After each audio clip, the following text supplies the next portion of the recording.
जय शंभो शिव गौरी शंकर जय शंभो जय शंभो बोलिएगा जय शंभो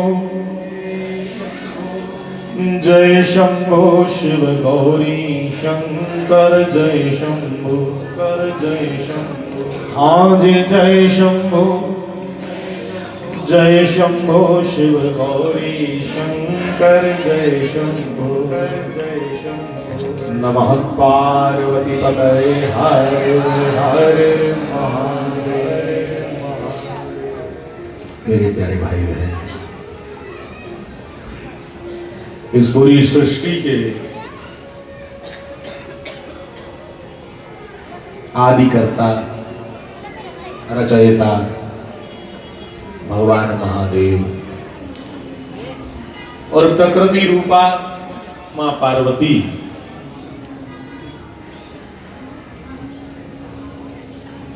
जिनके कारण नेकों नेक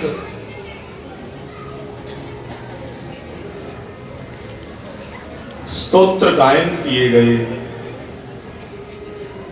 शिव ही पार्वती को बड़े बड़े गोपनीय रहस्य बताते हैं कि हे उमा, कृष्ण कौन, राधा कौन, राम रक्षा स्तोत्र जैसी और भी गोपनीय बड़े बड़े स्तोत्रों को पार्वती से सुनाया। रामचरितमानस को भी, पूरी राम कथा को भी शंकर सुना रहे हैं। किसको? पार्वती जी।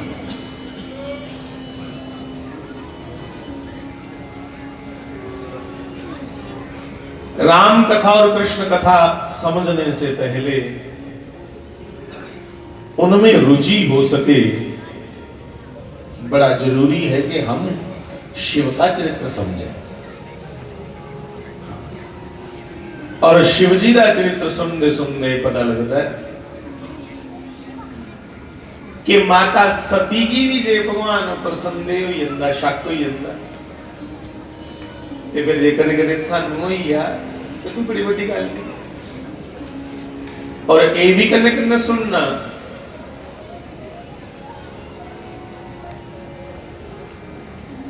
कि भगवान पार्वती से कहते हैं कि धन्य धन्य गिरिराज कुमारी,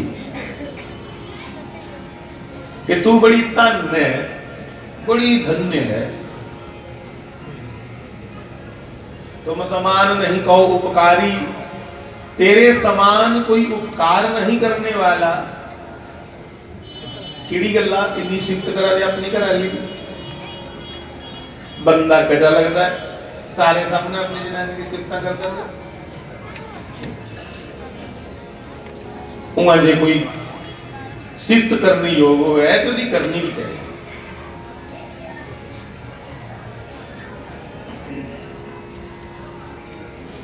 कई उठक बैठक थोड़ा घट करो, कथा दे विच रस भंग होंदा, जिन्हें कुछ कदे उठा दे कदे इधर जा दे कदे उधर जा दे। जय शंभो शिव गौरी शंकर जय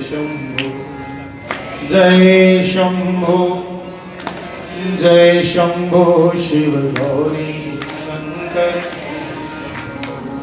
हाँ जय शंभो शिव गौरी शंकर जय शंभो। क्यों कहा धन्य धन्य गिरिराज कुमारी? इसलिए आख्या कि उवे इत्थे धन चंगा है, सिफत करनी योग है,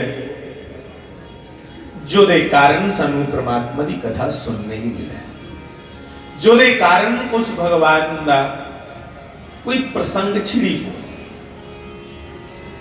कोई भगवान की कथा शुरू हो जाए जिसके कारण वही अच्छा है। हा? पार्वती जी भगवान शंकर से पूछ रही हैं, अड़ियो गल सुनाओगी कि पिछली बारी मेरा तुहाड़े कन्ने वियोग हुई है, क्योंकि मैं राम जी की परमात्मा नहीं समझिया। इसलिए हे बोले बाबा, मेरी ईश्वर में श्रद्धा उत्पन्न हो।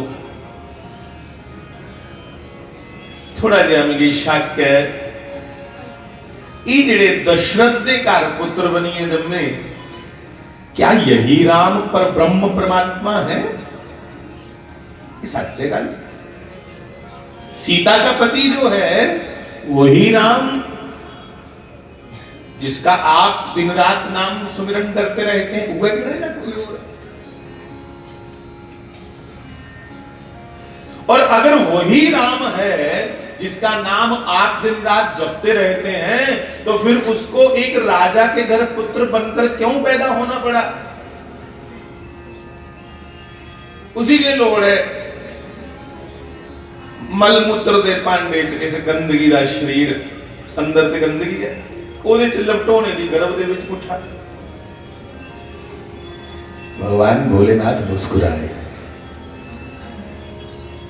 और कहा, हे उमा पार्वती, जानती तो तुम सब हो, पर जगत के कल्याण के लिए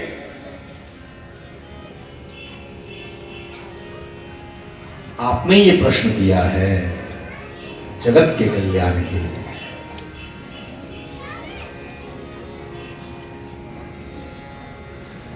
सच्ची है, कई बारी पूरी गल्ला दा नहीं पता होया ते श्रद्धा भड़की जंदी, विचलित ही हुंदा मन। हाँ,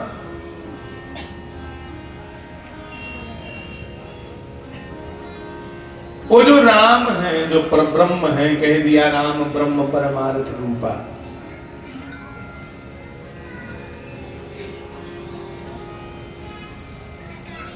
वो एक साधारण पुरुष की तरह अपनी धर्मपत्नी का श्रृंगार कर रहे हैं, ते दिखने ले आदे इकनिया भगवान। और जो परब्रह्म परमात्मा श्री कृष्ण है, 5 वर्ष की आयु में ऐसी ऐसी नटखट लीलाएं कर रहे हैं कि देखने वालों का मन विचलित हो जाता है कि जो चोरी करके माखन खा रहा है, बंदरों के साथ खेल रहा है, ग्वालों के साथ खेल रहा है, 7-8 वर्ष का हुआ और खेल बड़े उधम कर रहा है, शरारता।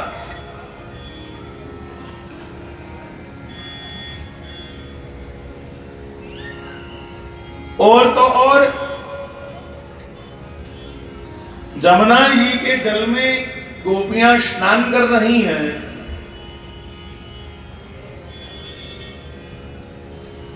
और ये उनके वस्त्र उठा करके छुपा देता है। और जब गोपियों ने कहा कि हमें हमारे वस्त्र वापिस करो, तो कहा माफी मांगो पहले। माफी मंगा, फिर आखिर अच्छा कपड़े जायदे ने ले जाओ ये पहले। तो कई लोग ये सोचते हैं कि भगवान खड़े होने की नंगे दिखना चाहते हैं। कईयों की सोच आ जाती है ऐसी। पर बंधुओं,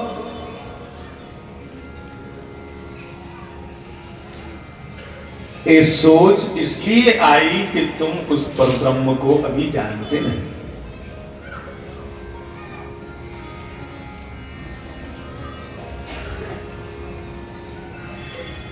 शायद श्लोक दिख जाए।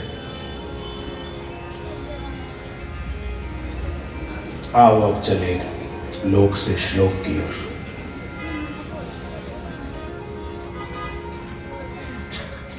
हाँ सुनो,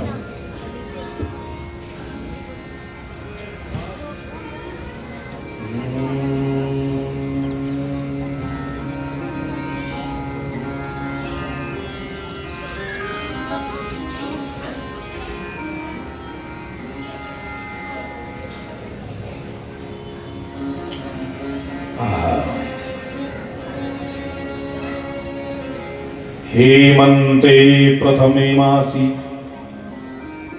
ध्यान से सुनिएगा, नंद ब्रज कुमारी का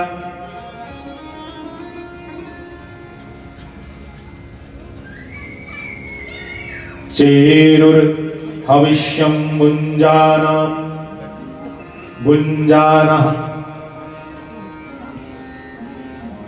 कात्यायन्यर्चन ब्रवतम।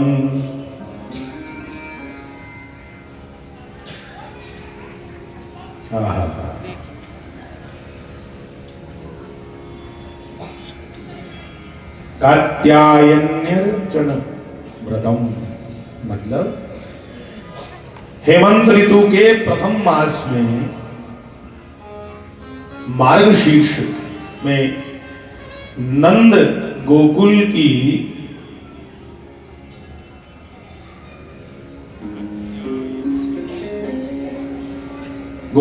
कन्याएं पकवान आदि हविष्यन आदि भोग प्रसाद लेकर के कात्यायनी के मंदिर में गई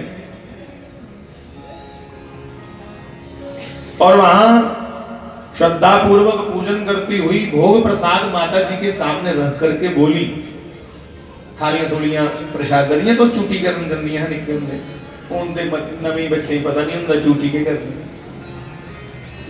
किसको मालूम है? चूटी करन जंदियां, चूटी उगड़ी नहीं क्रूली करनी। हाँ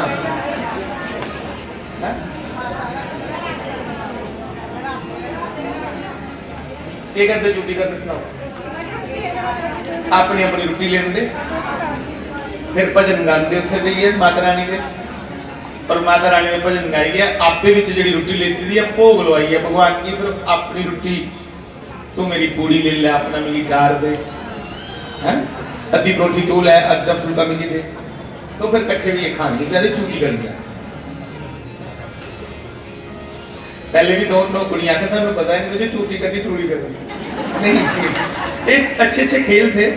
तो सभी बच्चियां जो नंद गांव में गोकुल आदि में रहती वो क्या करती, भोजन आदि बना करके सुंदर सुंदर पकवान पदार्थ बना करके कात्यायनी के मंदिर में जा करके पूजन करती, भजन कीर्तन करती और क्या कहती, कात्यायनी महामाये, बोलो कात्यायनी, एक स्वर में बोलो, कात्यायनी महामाये महायोगिन्यधीश्वरी नंद गोपसुतं देवी पतिं मे कुरुते नमः। के प्रार्थना की कि जब जब भगवान की सुंदर बांसुरी को ये ब्रजांगनाएं वृंदावन की गोपियां सुनती, भले ही गोपियां 25 साल की और श्री कृष्ण 8-9 साल के, है कोई मैचिंग? है कोई मैचिंग? गोपियां 25-25, 85-85 साल की और अपने गोविंद 7-8 साल के। पर जब वेणुनाद सुना, बांसुरी सुनी तो पूर्व की स्मृति आ गई, पहला चेता है। हाँ, आज भी वो पुराने कुछ भजन सुन करके वो याद आ जाती, ये भजन मारे बोल उठे बैठे थे सुनिया, समझते ना? एक दिन मेरे मासी जी ने भजन गाया, मैनू मक्खन खोआ दे नी गोपिए बंसी दी तान सुनावा।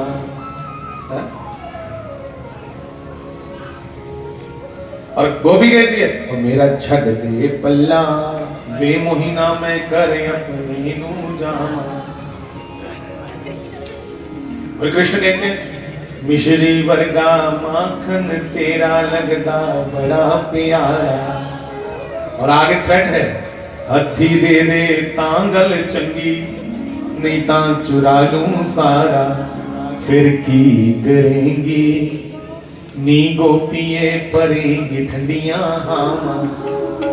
ये मैंने जब सुना ना तो मुझे स्मरण आ गया कि ये इस प्रकार के भजन महाराज जी के समय चलते थे।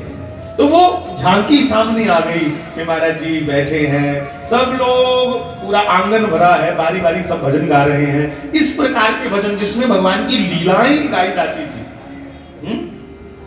तो वैसे जैसे मुझे भजन सुन के वो प्रसंग याद आ गया कि आंगन में सब लोग बैठे रहते और महाराज जी को सुनाते थे बारी बारी। ये विकास जी भजन सुनाते थे महाराज जी को, 2 दिन का जग में मेला, सब चलो चली का खेला, है ना। तो वो स्मरण आ जाता है कि कहां की घटना, कब क्या हुआ था, ये हमने वहां सुना था। तो गोपियों ने जब श्री कृष्ण की वेणु को सुना, मैं पुष्कर जी में था थोड़े दिन पहले, संगमरमर के कारण उसको देखने गए थे कि महाराज जी के मंदिर को जो रहेगा, वहां एक भगवान के मंदिर का दर्शन किया। पहले तो तीर्थों का गुरु है पुष्कर राज, गुरु, और तीर्थों का राजा है, सॉरी, तीर्थों का गुरु है ब्रह्मा जी का जहां मंदिर है पुष्कर, और तीर्थों का राजा है प्रयाग। तो पुष्कर राज जी में स्नान किया, पहले तो सरोवर का दर्शन, फिर उसके बाद ब्रह्मा जी का दर्शन, फिर एक मंदिर का दर्शन किया।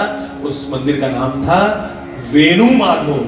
इतने सुंदर भगवान वहां का, जो शालिग्राम जी की शिला होती है ना, वो पूरा स्वरूप भगवान का शालिग्राम जी की शिला का बना हुआ है। अद्भुत सुंदरता, बड़े प्यारे, इतने से प्यारे मंदिर हमारे भारत में।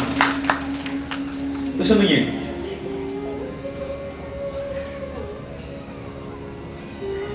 स्मरण आ जाता है वेणु माधव का, इसलिए मुझे दिमाग में आया कि भगवान ने वेणु बजाई, बांसुरी बजाई। अभी श्लोक सुना थोड़ी देर पहले आपने, वरहा पीडम नटवर वपु करनयो करनिकार विभ्रद्वासः कनक कपिशं वैजयन्तीं चमालां रंध्रानुवेणु अदरसुदया पूरयन् गोपवृन्दै वृंदारण्यम स्वपदरमणं प्राविशद्गीतकीरत्।